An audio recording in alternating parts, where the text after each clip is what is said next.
Let's bring in documentary filmmaker and director of Brave New Film Foundation, Robert Greenwald, and the national security correspondent for The Nation magazine, Jeremy Scahill. Gentlemen, great to have you with us tonight. Jeremy, we'll start with you here. Before we send one more dime to Pakistan, do we need a commitment from them that we're not going to have a problem taking out terrorists in their country? Well, I don't think we're going to get that kind of a commitment from Pakistan, and so we have to ask, why is it that the U.S. continues to do this kind of business with Pakistan? Not only sending them weapons, we send them fighter bombers, helicopters, we train their military, their elite forces. We have our special operations forces, Ed, embedded with them, going into the frontier provinces on a regular basis. But here's the catch.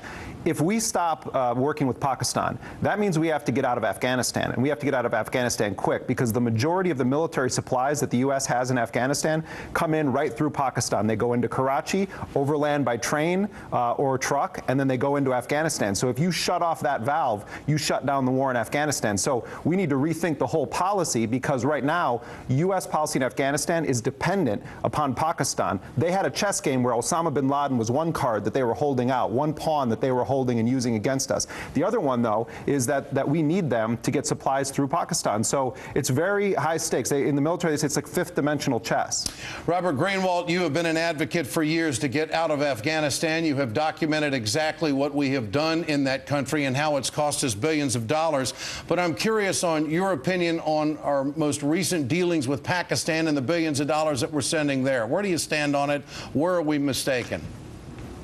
Well, I think to the extent that we continue to support corrupt regimes and send them billions of dollars, regimes that do not have the popular support of the people, regimes that are not committed to any of the values that we Americans believe in. And the only reason we've been doing it is because of a narrow notion started by the Bush administration that everything was about terrorism. It hurt our values, and it actually has hurt our security in deep ways, because we've alienated large parts of these countries. We're incredibly unpopular at Pakistan, and that's after spending billions. Why? Because the billions have gone to a corrupt regime, an authoritarian regime, and to military solutions to what are profoundly political problems. So, gentlemen, I want to ask both of you, doesn't President Obama have more credibility on national security issues and fighting terrorism in the wake of taking down Osama bin Laden? It would seem to me, Robert, that the president, if he had to make the case for more money to both those countries in this effort, that he might get that support. What do you think?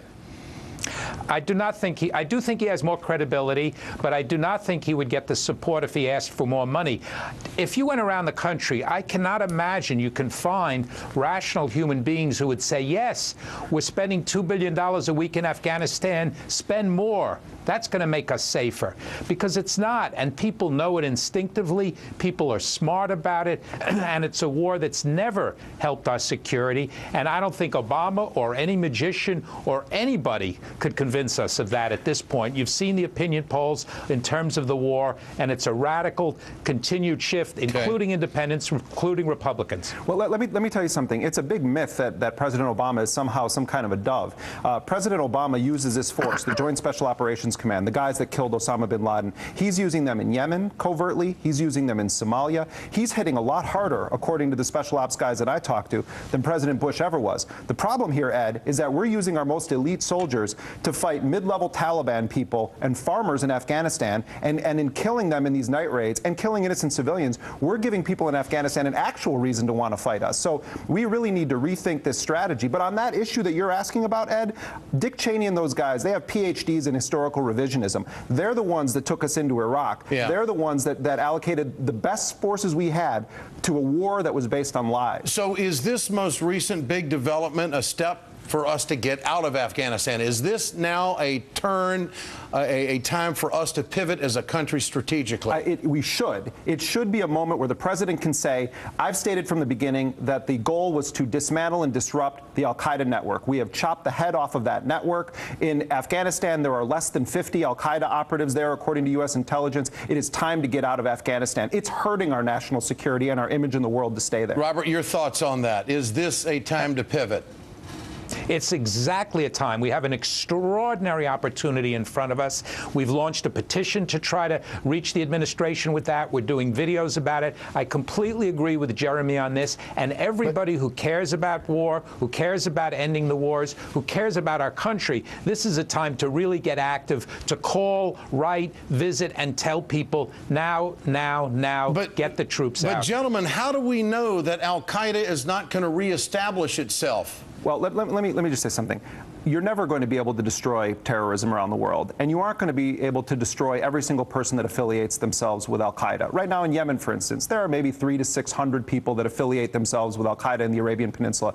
The question is strategically, how do you approach this? If you believe that you can kill your way to peace, you're wrong. You're going to open the door for massive blowback. We need to totally re-engage with the Muslim and Arab world in a way that's consistent with the nonviolent revolutions that we've seen around the world. We need to stop believing in this idea we're going to kill all the bad guys. It's just not going to happen. And Robert, do you think President Obama wants to get out of Afghanistan and that he believes that we can successfully get out and not have the threat that we have now? Well, I'm not a mind reader or a psychologist, but I want to believe that, Ed. I hope that, as smart as he is... Because that's going to be pivotal politically for him, is it not? It's going to be very important politically, it's going to be very important morally, and it's going to be very important in terms of his legacy. So it's hard for me to imagine that he is not thinking how to get out, how to de-escalate, and how to come up, Ed, with a sensible policy around security that's not about invading, occupying. The single biggest reason for the increase of the Taliban is our occupying that country. Okay. Robert Greenwald, Jeremy Scahill, great to have both of you with us tonight. Appreciate your insight, your knowledge, and your work.